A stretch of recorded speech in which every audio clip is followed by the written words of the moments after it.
I've been hearing a lot about this on the internet. Something I'm not very familiar with. These are spurs.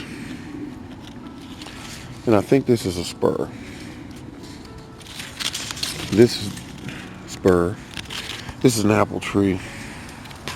Spurs. Right behind my finger here. And my understanding is that's where the fruit comes from. And they said the tree gets older, you'll see more and more of these spurs. There's one there. Some of them are longer than others, but this tree is producing only these spurs near the trunk of the tree. And this is a Honey Crisp. So if I look at some of my younger trees, let's get rid of some of the spider web that's on there, or caterpillar stuff, whatever. Now, this tree doesn't have those spurs on it as of yet.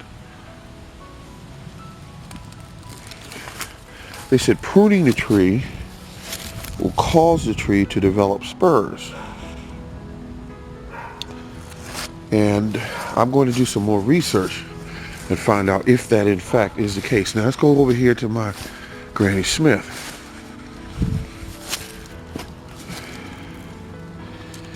Spurs here and here, I believe. That's a spur. This is definitely a spur. So this is a spur. And so the spurs all over this tree here on this Granny Smith. And the younger trees, as I pointed out earlier, don't have the spurs. So let's look over here and see the difference. Look at that right there. Beautiful. Here we're approaching a pear tree. And you see the big buds, big dominant buds. Here it has two. And here on a smaller branch it has some buds here as well. Now my question is, my understanding is that that means that this tree is becoming mature enough to almost produce fruit.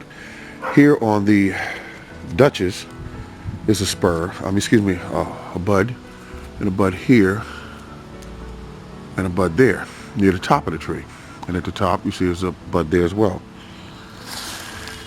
And there are buds all over this tree. When they get mature enough to produce fruit.